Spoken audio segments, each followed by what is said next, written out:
இல்லத்தின் தலைவராய் இயேசு இருந்தால் இல்லை என்பது இல்லையே.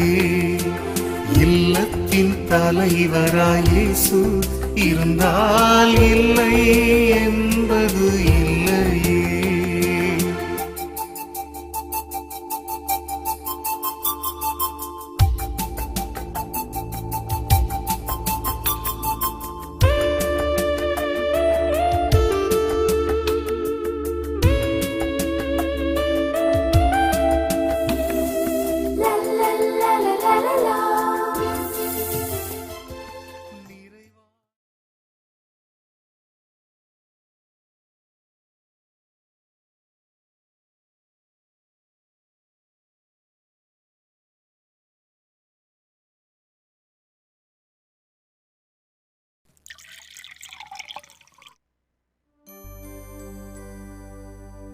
இப்ப சொல்லுடா, என்ன பிரச்சனை?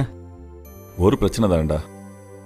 ஆனா தினம் தினம் எல்லா விஷயத்திலையும் எல்லா பிரச்சனையும் உண்டாக்கிடுச்சு. டேய், என்னடா சொல்ற? மோனிகா நல்ல பொண்ணு, நீயும் அன்பானவன். உங்களுக்குள்ள அப்படி என்னதான் பிரச்சனை? கம்பேரிஷன் தான்டா. கம்பேரிஷன் மட்டும் தான்டா பிரச்சனைக்கே காரணம். எதுக்கு எடுத்தாலும் எந்த விஷயத்துக்கும் கம்பேரிஷன் பண்ணிக்கிட்டே இருக்காடா. என்னால தாங்க முடியலடா. இப்படி ஒரு வரியில சொன்னா எப்படிடா? ஒன்னா ரெண்டா, எங்க தொடங்கினாலும் கம்பேரிசன்ல வந்துதான் முடியுது. இப்படிதான் ஒரு நாள் ஆபீஸ்க்கு நான் அவசர அவசரமா கிளம்பிட்டு இருந்தேன். அவளை சாப்பாடு எடுத்து வைக்க சொல்லி கேட்டேன். அப்போ மோனி, என்னாச்சுமா? அங்க என்னமா பண்ணிட்டு இருக்க? நான் எவ்வளவு நேரமா வெயிட் பண்ணிட்டு இருக்கேன். ஏய், கொஞ்சம் சீக்கிரமா சாப்பாடு கொண்டு வாயேன். ஆபீஸ்க்கு நேரம் ஆயிடுச்சுமா. இதோ ஒரு நிமிஷம் வந்துட்டேங்க. ப்ளீஸ்மா, சீக்கிரம் சாப்பாடு கொண்டு வாயேன்.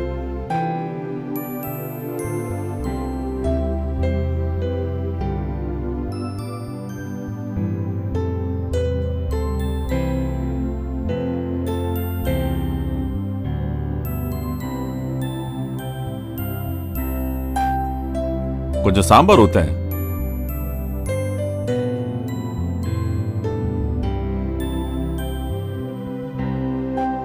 பாத்துங்க, அதான் சொன்னேன் மெதுவா சாப்பிடுங்கன்னு. என்ன மெதுவா சாப்பிடுங்க? நீ சமைக்கிறதுக்கு லேட் பண்ணிட்டு என்ன மெதுவா சாப்பிட சொல்றியா? இல்லங்க, இவ்ளோ வெரைட்டி பண்றதுக்கு கொஞ்சம் டைம் ஆயிடுச்சு. சரி சரி, நீ இவ்வளவு டிஷ்லாம் பண்ண வேண்டாம். உனக்கு தான் ரொம்ப கஷ்டம். ஏதாவது ஒண்ணு செஞ்சு கரெக்டான டைமுக்கு என்ன அனுப்பினாலே போதுமா? சரிங்க.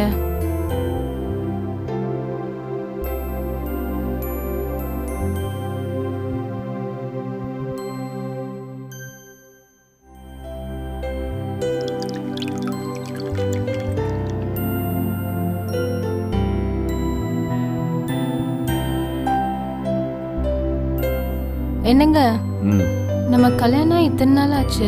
நான் உங்களுக்காக காலையில எழுந்திரிச்சு ஆசையா சமைச்சு கொடுக்குறேன். ஆனா நீங்க ஒரு நாள் கூட நான் சமைச்ச சாப்பாடை சாப்பிட்டுட்டு நல்லா இருக்கா இல்லையான்னு ஒரு வார்த்தை கூட சொல்ல மாட்டேங்கிறீங்க. ஆனா எங்க வீட்டுல எல்லாம் எங்க அப்பா எங்க அம்மா என்ன சமைச்சு கொடுத்தாலும் பாராட்டி தள்ளிடுவாரு. ஏகப்பட்ட கமெண்ட்ஸ் வேற சொல்வாரு. அவ்வளவுக்கு இல்லைனாலும் நல்லா இருக்கா இல்லையான்னு ஒரு வார்த்தையாவது சொல்லலாம்ல. அது என்னம்மா, உன் சமையல் சூப்பர். உன் சமையலை பத்தி சொல்லணுமா என்ன?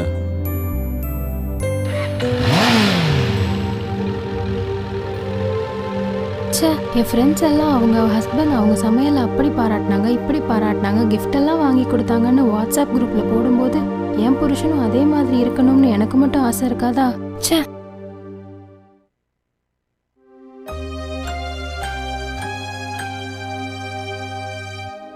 இப்படிதான்டா, காலையில சாப்பிடும்போது ஒன்றும் இல்லாததுக்கு ஒரு பிரச்சனைன்னா சாயங்காலம் டயர்டா வீட்டுக்கு வரும்போது இன்னொரு பிரச்சனை புதுசா காத்திருக்கு.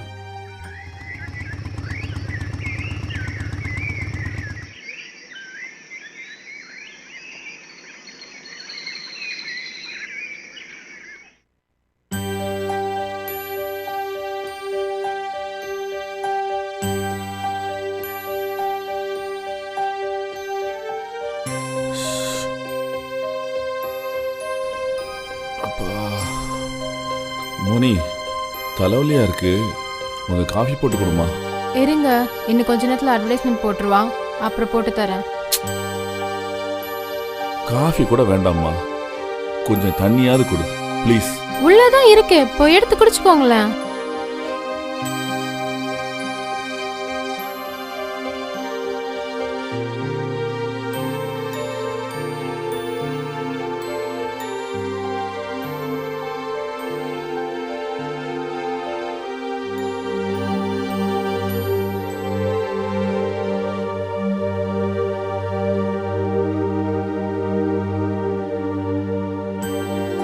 என்னங்க இது, எல்லா வேலையும் எப்பவும் நானே செஞ்சுட்டு இருக்க முடியுமா?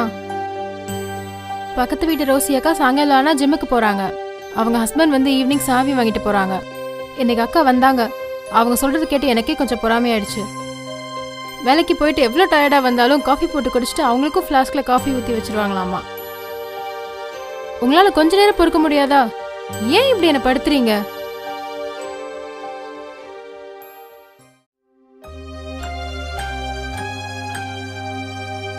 அட பாவமே, இதுக்கா இவ்வளோ பிரச்சனை? இவ்வளோ ஏன்டா? அன்னைக்கு உங்க வீட்டுக்கு விருந்துக்கு வந்திருந்தோம்ல, அன்னைக்கு கூட பிரச்சனை தான்டா.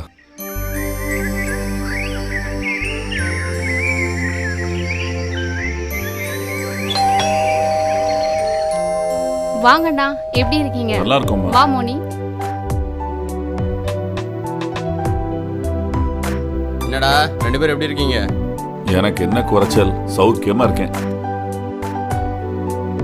என்னடா இவ்வளோ லேட்டாக வரீங்க? கல்யாணம் ஆயிட்டாலே நிறைய கமிட்மெண்ட்ஸ் என்ன? என்ன மோனி, இவன் வீட்டில் எப்படி இருக்கான்? எதுவும் தொல்லை பண்ணா சொல்லு, ஒரு தட்டு தட்டிடலாம். அப்படிலாம் ஒன்றும் இல்லைண்ணா, நல்லா தான் பார்த்துக்கிறாரு. ஏன்டா நான் உனக்கு என்னடா பாவம் பண்ணேன்? அண்ணா, நீங்க ஃபர்ஸ்ட் அவரை ஒழுங்கா இருக்க சொல்லுங்க, அப்புறம் அவரை உங்களை அடிக்கலாம். சரி வாங்க, சாப்பிட போலாம்.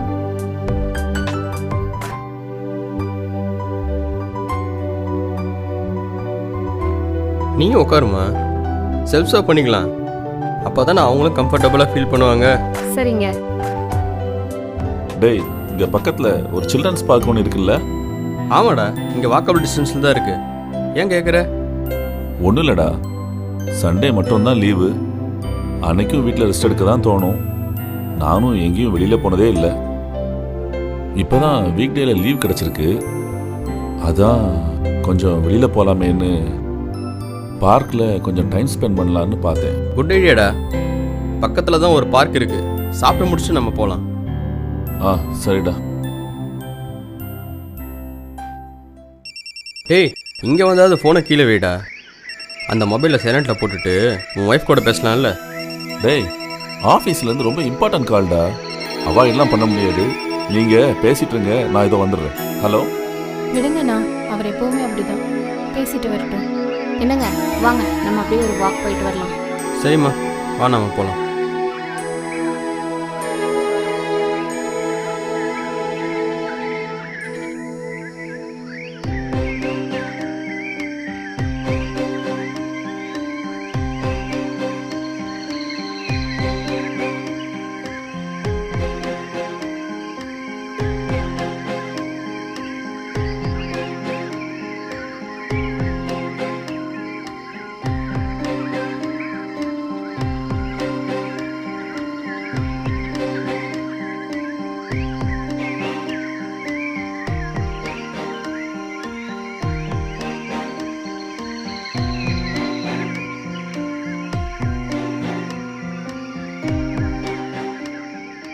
மோனி, அவங்க ரெண்டு பேரும் எங்க?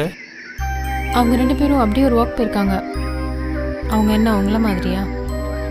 ஏய், என்ன சொல்ற? புரியுற மாதிரியா சொல்லு. அவங்க ரெண்டு பேரும் சிரிச்சு பேசிக்கிட்டே ஒரு வாக் போயிருக்காங்க. ஓ அப்படியா?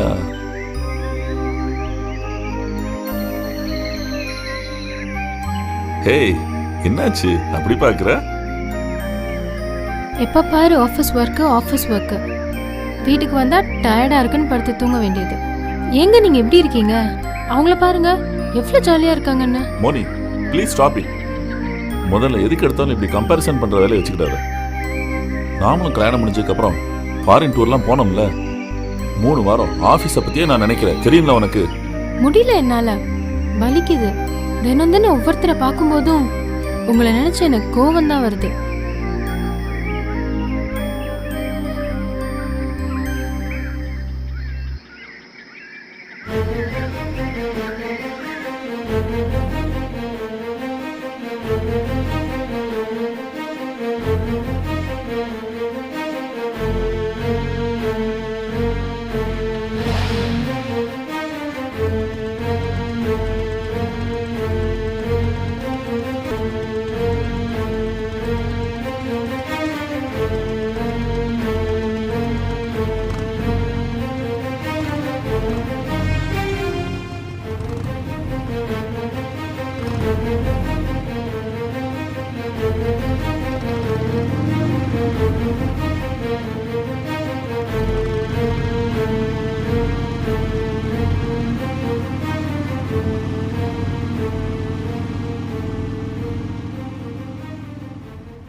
இதனால தான்டா பார்க்ல இருந்து சொல்லாமலே போயிட்டோம். ஓஹோ, இதுதான் விஷயமா? அப்போ கூட நீங்கள் ஏதோ அவசரத்தில் தான் கிளம்பியிருப்பீங்கன்னு நான் நினச்சிக்கிட்டு இருந்தேன். இன்னும் முடியலடா. உங்க வீட்டில் ஆரம்பிச்ச விஷயம் மறுநாள் காலையில எங்க வீட்லயும் பிரதிபலிச்சது. என்னங்க, சாப்பாடு ரெடி ஆயிட்டு வாங்க சாப்பிடலாம். என்னது, நேத்து சாப்பாடே வச்சிட்டியா? இல்ல இவ்வளவு சீக்கிரம் ரெடி பண்ணிட்ட? அப்படிலாம் ஒன்றும் இல்லை, காலை சீக்கிரமாக எந்திரிச்சு எல்லாம் ரெடி பண்ணிட்டேன். இன்னைக்கு என்ன ஸ்பெஷல்? பூரி சாம்பார். சாம்பார்.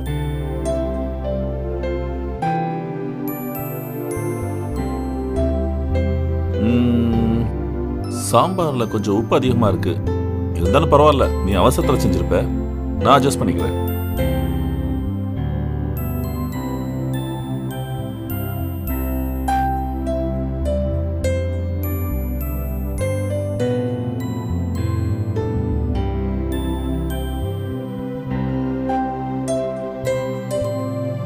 நீங்களும் ரிச்சர்ட் அண்ணன் மாதிரி உங்க கூட உட்கார வச்சு என்ன சாப்பிட சொல்லுவீங்கன்னு நினைச்சேன்.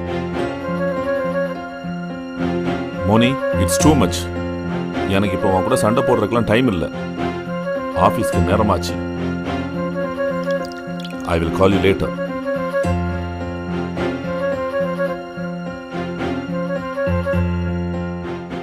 அப்போ எங்களாலேயும் உங்களுக்குள்ள பிரச்சனை வந்திருக்கா? அப்படி இல்லடா, அன்னைக்கு வந்த பிரச்சனைக்கு காரணம் சொன்னது உங்களை, அவ்வளவுதான். என்னையா 4 வாரமாச்சு இந்த ஃபைல் இன்னும் நீங்க க்ளோஸ் பண்ணல? என்னையா நினைச்சிட்டு இருக்கீங்க உங்க மனசுல? இல்ல சார், கொஞ்சம் டைம் கொடுங்க. இன்னைக்குள்ள எப்படியாவது முடிச்சு கொடுத்துறேன் sir. Today is your last chance. To it immediately. Understand? Okay sir.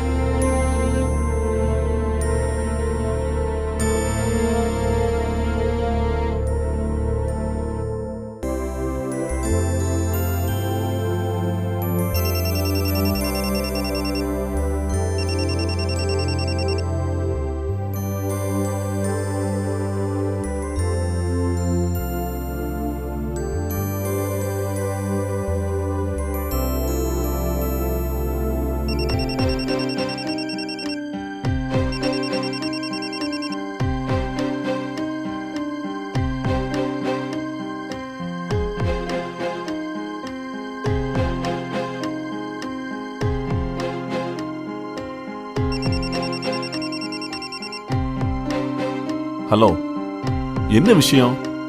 Cut பண்ணா நான் பிஸியா இருக்கேன்னு உனக்கு தெரியாதா? ஏன் தொடர்ந்து கால் பண்ணிட்டே இருக்க? உங்களை உடனே பார்க்கணும், கிளம்பி வாங்க. என்னாச்சு? 1 hour பெர்மிஷன் போட்டாவது வாங்க, பார்க்கணும். அவ்வளோ முக்கியமா? சாயங்காலம் ஆஃபீஸ் முடிஞ்சு வந்தவங்க பேசலாம்ல? இல்லைங்க, எனக்கு உங்களை உடனே பார்த்தே ஆகணும். என் மேல உண்மையான அக்கறை இருந்தா உடனே கிளம்பி வாங்க. மோனி மோனி, ஏய் ச்சே, சால எழுத்துடா.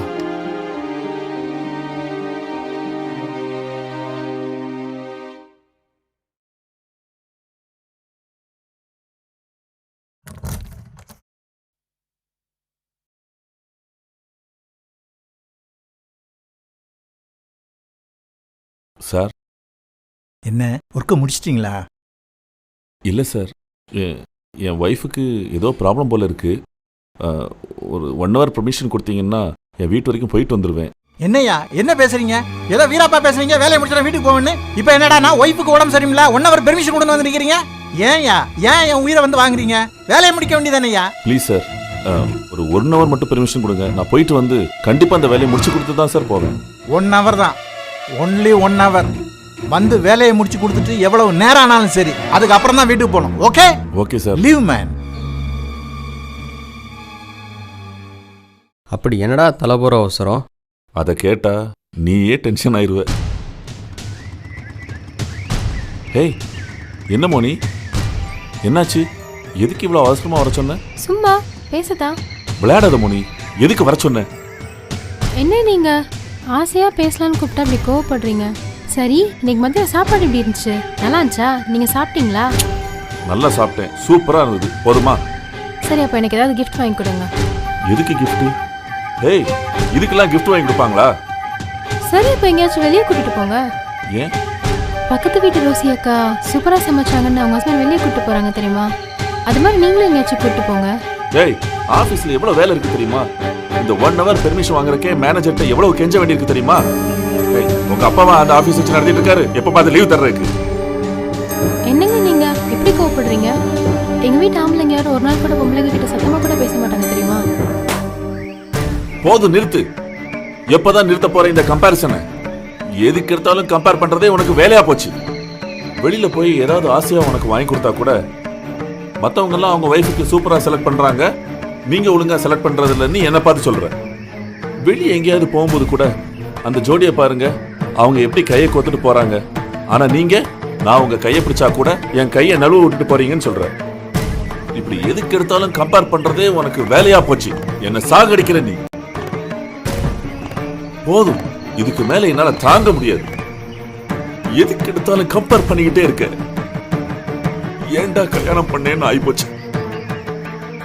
ஹே, நான் எப்பயாவது ஒன்ன வச்சு வேற யாரு கூட கம்பேர் பண்ணிருக்கேனா? சீ, என் மூஞ்சிலே முழிக்காது.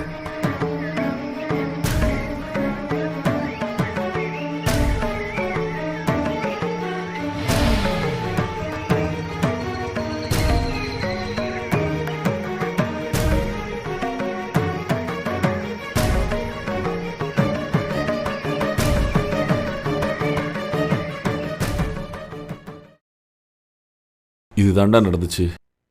அன்னைக்கே அவ அவங்க அம்மா வீட்டுக்கு போயிட்டா. இன்னையோட 10 நாள் ஆச்சு. ஒரு ஃபோன் கூட பண்ணி பேசலடா. உங்க கூட வாழ பிடிக்கலன்னு சொல்லி ஒரு மெசேஜ் மட்டும் அனுப்பியிருந்தா. நீயே சொல்லுடா, அப்படி என் மேல என்னடா தப்பு இருக்கு? நீ மோனி நம்பரை கொடு, நான் பேசுகிறேன்.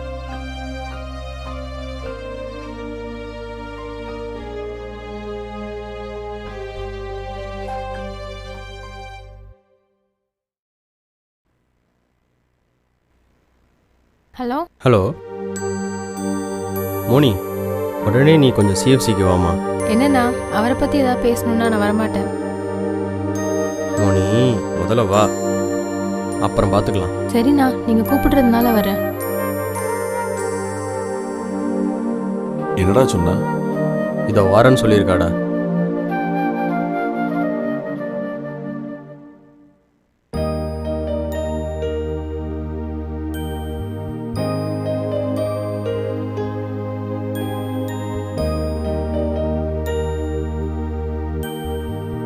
என்ன இப்படி வந்து ஒருத்தர் பார்க்காம இருந்தீங்கன்னா எப்படி இந்த பிரச்சனை தீரும்? Reject sir. வெங்கட்ராமன் சார், வாங்க உட்காருங்க. என்ன இந்த பக்கம்? ஒன்றும் இல்லை சார், இன்னைக்கு என் மனைவிக்கு பிறந்த நாள். அதான் அப்படியே கொஞ்சம் வெளியில வந்தோம். நாங்களும் இப்படி வெளியில வந்து ரொம்ப நாள் ஆச்சுல்ல. நான் சொன்னா எங்க சார் கேக்குறாரு? சிம்பிளா வீட்லயே கொண்டாடலான்னு எவ்வளவோ சொன்னேன். இல்லை சார், வேண்டான்னு அவ சொல்லலாம். ஆனா அவளுக்கும் போகணும்னு ஆசை இருக்காதா? பக்கத்து வீட்டில் உள்ளவங்க எல்லாம் என் புருஷன் கூட அங்க போனேன் இங்க போனேன்னு சொல்லும்போது இவளுக்கும் அப்படி போகணும்னு ஆசை இருக்காதா? பொண்டாட்டி ஆசைய புருஷன் சொல்லாமலே புரிஞ்சுக்கணும் இல்லையா? அதனால தான் கூட்டிட்டு வந்தேன். ஓஹோ, புருஷன் சொல்லாமலேயே புரிஞ்சுக்கணுமா? இது தெரியாம போச்சே பல பேருக்கு. எனக்கு கண் பார்வை போனதுக்கு அப்புறம் என்னோட ஒய்ஃபை நான் பார்ட்டிக்கு கூட்டு போனதில்ல, தியேட்டருக்கு கூட்டு போனதில்ல, ஏன் ஒரு ஹோட்டலுக்கு கூட கூட்டு போனதில்ல. நாங்க 2 பேரும் வீட்டில் உட்காந்து பேசிக்கிட்டே இருப்போம். அவ பேப்பர் படிச்சு சொல்லுவா, ஒன்னா சாப்பிடுவோம். அது மட்டும் இல்ல, என்னுடைய ஒய்ஃபு வேலைக்கு போறப்பெல்லாம் அங்க அவளோட கொலீக்ஸ் அங்க போனோம் இங்க போனோன்னு அப்படின்னு வந்து சொல்றப்ப இவளுக்கும் கொஞ்சம் கஷ்டமா தானே இருக்கும். ஆனா இவ ஒரு நாள் அதை நினைச்சு என்கிட்ட வருத்தப்பட்டதே இல்லை. அது மட்டும் இல்ல, எனக்கு கண்ணிலைங்கிற அந்த ஒரு குறையே இல்லாம தான் நான் வாழ்ந்துட்டு இருக்கேன். போதும் வெங்கட் சார், நான் வாழ்க்கையில கம்பாரிசன்ற விஷயத்துக்கு இடம் கொடுக்கறதே கிடையாது. அப்படி கம்பேர் பண்ண ஆரம்பிச்சிட்டா ஒவ்வொரு விஷயத்துக்கும் கம்பேர் பண்ணணும். ஒவ்வொரு நாளும் கம்பேர் பண்ணி பண்ணி சந்தோஷமான நிகழ்காலத்தை நம்ம இழந்துடுறோம். என் கணவர் இது நாள் வரைக்கும் என் மனசு கஷ்டப்படுற மாதிரி எதுவுமே செஞ்சது கிடையாது. நானும் அந்த மாதிரி நடந்துக்கிட்டது இல்ல. நானும் தினம் தினம் என்ன என் கூடவே கம்பேர் பண்ணிப்பேன். நேத்தை விட இன்னைக்கு நான் சந்தோஷமா இருக்கேனா, என்னை சுத்தி உள்ளவங்கள நான் சந்தோஷமா வச்சிருக்கேனா, இதை மட்டும்தான் நான் யோசிக்கிறேன். நம்ம ஒவ்வொருத்தரும் நம்மளை நாமே கம்பேர் பண்ணி பார்த்துக்கணுமே தவிர அடுத்தவங்களையும் நம்மளையும் கம்பேர் பண்ணி பார்க்கவே கூடாது. ஓஹோ, கம்பேரும் பண்ணக்கூடாதா? நீங்கள் சொல்கிறதும் கரெக்டு தான். கம்பேர் பண்ணி பண்ணி தான் இங்கே ஒரு குரூப்பே நாசமாக போயிட்டு இருக்கு. சரிங்க வெங்கட்ராமன், நீங்கள் செலிப்ரேட் பண்ணுங்க. எங்களுக்கு ஒரு சின்ன பஞ்சாயத்து இருக்கு, நாங்கள் கிளம்புறோம்.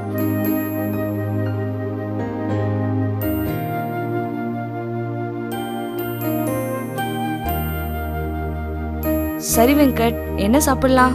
எது வேணாலும் ஆர்டர் பண்ணுமா?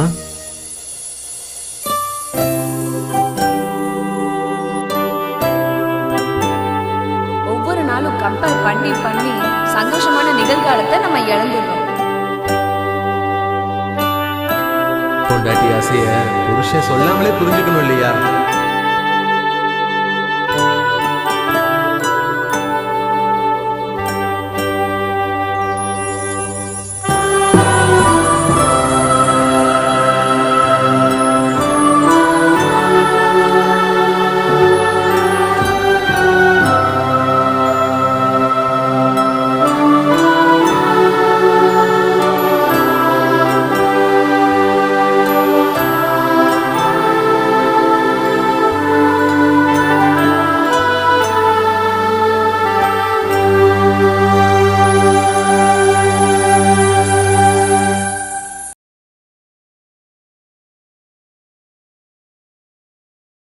அன்புக்குரியவர்களே, ஒப்பிடுவதை குறித்தான ஒரு நல்ல ஒரு குறும்படத்தை பார்த்தீர்கள்.